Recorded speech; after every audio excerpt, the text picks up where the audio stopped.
I thought played great defense. Offensively, probably both teams missed a lot of shots because of the defense. And then first conference games, new season, you're always a little bit amped up and a little excited. And I thought when we settled in and had that run and got separation, that was huge for us. And really pleased with how everybody contributed. And that's what you gotta have to win in the Big 12. Scott, is this one of the better defensive teams you've had? That's fairly typical the way y'all play. Well, I think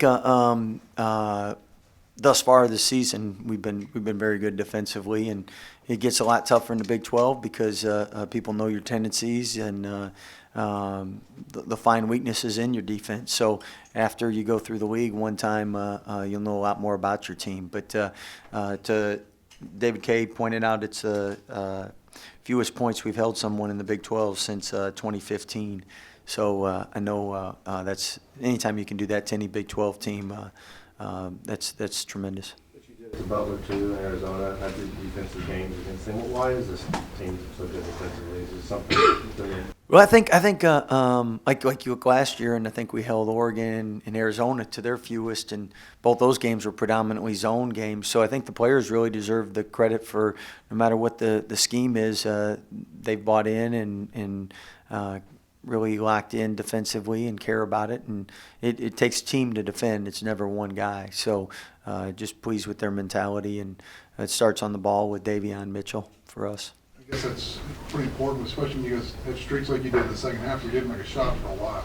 Yeah, it's for people to like offenses. It's tough at times when you have two good defensive teams, or when you're in a lull. And I think with us too, one thing is when you exert all that energy defensively, it does take a little toll on your legs as well. So I think that goes hand in hand with it. But I know anytime you have a rivalry game and it's first conference game, there's going to be jitters and nerves.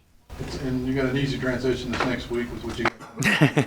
Well, that's the great thing about the Big 12. It doesn't matter who you're playing. You know you're in for a great game. And again, that's the league's been ranked the #1 conference 6 straight years. We'll see how it finishes out this year, but it always is because of the top to bottom. It's never because of 1, 2, or 3 teams. You feel like your team's already. I mean, obviously it's a game at a time. You feel like they're.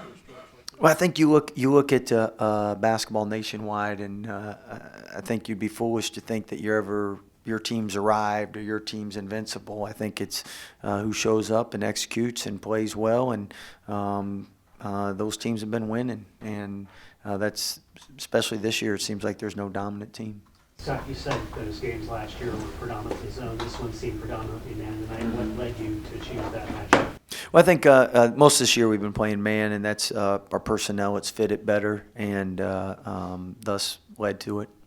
Scott, you mentioned it that run at the end of the first half was really key for you. How much did it really change the game that you were able to have that lead going in the second half when you didn't score? Yeah, it's huge getting separation in a game like this when baskets are hard to be found. So when you can get that run and get the lead, that's huge. And I thought that really. And to the guys' credit too, I thought we've grown from Arizona and Butler. We got leads, and then they came back and made it a 1-2 possession game, and we were able to withstand whatever runs they made to make sure it never got to that.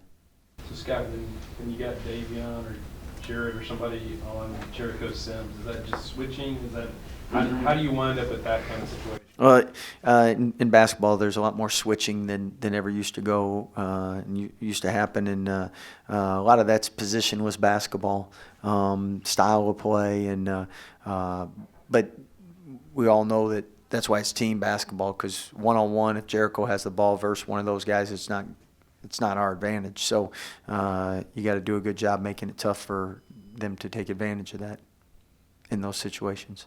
The free throws, you only had one more attempt, but outscored them by 9.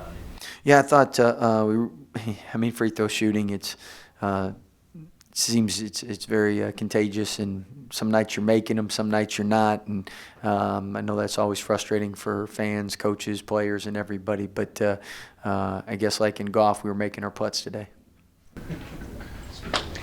Speaking of putts, first time ever, right? I told him he should have gotten the interest from the 16 years no one's made one, you know?